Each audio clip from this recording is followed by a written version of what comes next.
Start.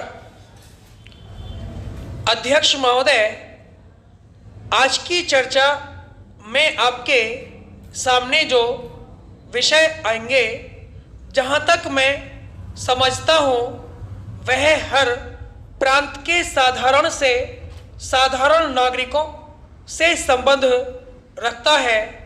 यह बहुत ही महत्वपूर्ण चर्चा का विषय है। इसको केवल वोट या नोट का सवाल नहीं कहा जा सकता है। इसकी वास्तविक स्थिति सामने रखकर सोचना पड़ेगा।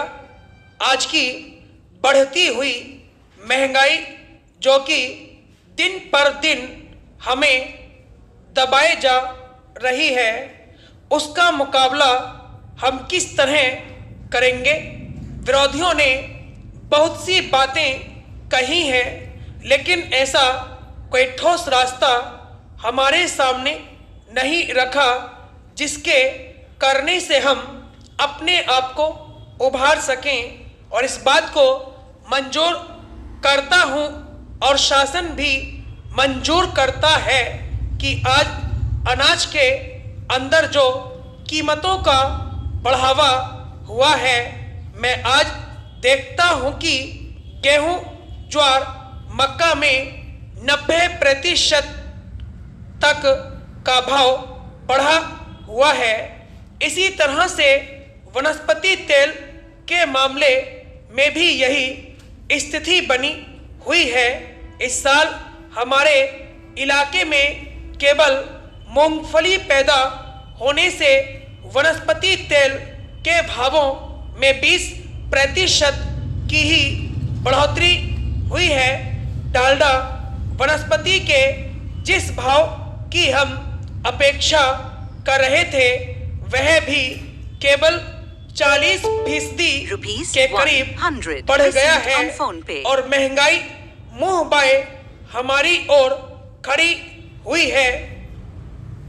हमने हरित क्रांति का नारा दिया था, उससे मसला हल नहीं होने वाला जब तक कि सिंचाई का प्रतिशत बढ़कर ऊपर न चला जाए, वह भी सीमित रह जाएगा। अध्यक्ष महोदय, मैं जानता हूं कि आज हमारे यहाँ जब हम महंगाई की बात करते हैं तो उसके लिए हमें आसपास के प्रांतों से सहयोग लेना चाहिए, लेकिन सरकार पड़ोसी राज्यों से कोई सहयोग नहीं ले रही है। जब राजस्थान, गुजरात और महाराष्ट्र में भूखमरी पड़ी थी, उस समय शासन यहाँ से वहाँ माल भेज रहा था। वहाँ पर 1 किलो चावल की कीमत 5 रुपए चल रही थी और आप यहाँ के काश्तकार के से उसी माल को 1 रुपए किलो में लेना चाहते थे। इससे मुनाफे की प्रवृत्ति को प्रोत्साहन मिलता है कि वहाँ माल पहुँचाकर ज़्यादा से ज़्यादा मुनाफा कमा लिया जाए। हमें आज देखने पर मालूम होता है कि हमारे किसानों के सामने आवश्यक सामान की बहुत कमी है, जिससे वह लक्ष्य प्राप्त नहीं कर पाते हैं। इसलिए यह सवाल पैदा होता है, आज शासन की डबल नीति है।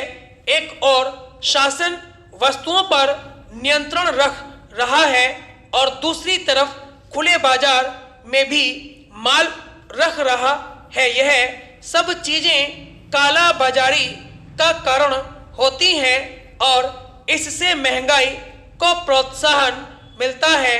शासन ने जिन चीजों पर नियंत्रण किया था, वह चीज उपभोक्ताओं तक पहुंचाई जाए तो मालूम होता है कि वह भी नहीं पहुंची। हम इस प्रकार की डबल पॉलिसी से आगे नहीं बढ़ सकते।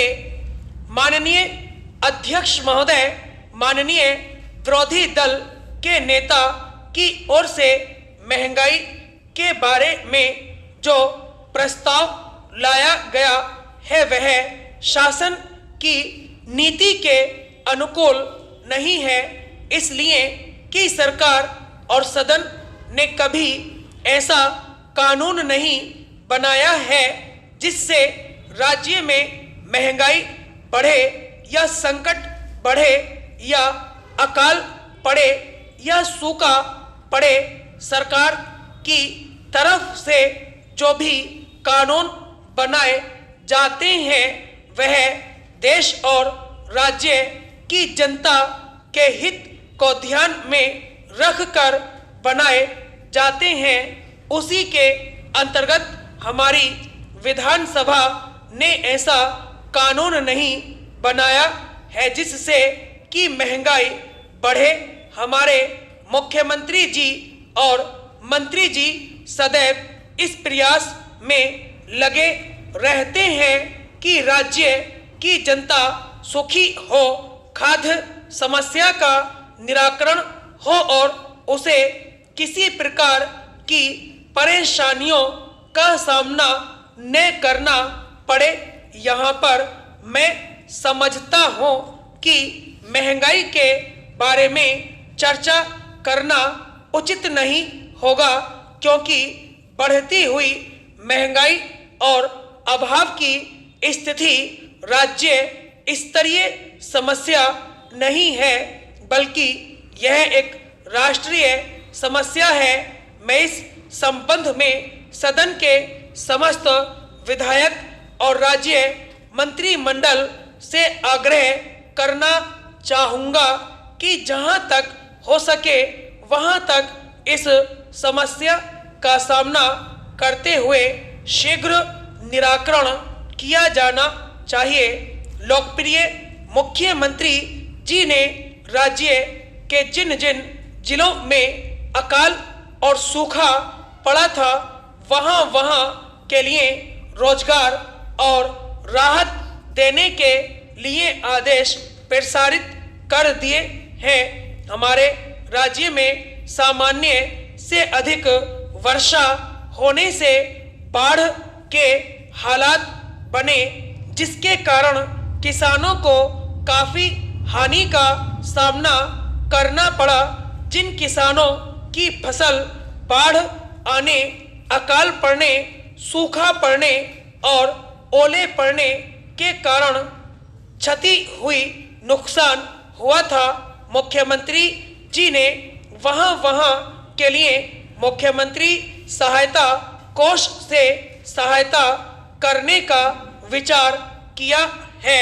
माननीय अध्यक्ष महोदय, इसके उपरांत महंगाई बढ़ने का कारण यह होता है कि लोगों की क्रय क्षमता और उपभोक्ता की संख्या विशेष बढ़ जाती है तो महंगाई अपने आप बढ़ने लगती है। इसीलिए हमारे इतने विशाल समुदाय में महंगाई बढ़ने का कोई विशेष महत्व नहीं होता, क्योंकि महंगाई बढ़ाना शासन की नीति में सम्मिलित नहीं किया गया है। मेरे विचार से इस समय का फायदा विरोधी लोग लेना चाहते हैं और यह भी चाहते हैं कि जनता के अंदर ऐसी निष्क्रिय भावना पैदा करके उसका लाभ उठाया जाए। हालांकि यह बात कभी टिकाऊ नहीं हो सकती है। देश की जनता बहुत समझदार है, सब कुछ समझती है कि उसे किन परिस्थितियों के सामने से गुजरना पड़ रहा है। यह संकट का समय है। ऐसे समय में हमको श्रम, स्वावलंबन और हिम्मत से मुकाबला करना चाहिए। मुझे ऐसा लगता है कि ये धरना, आंदोलन, झगड़ा और देशद्रोह करने से हम सफल नहीं हो सकते हैं। स्टॉप।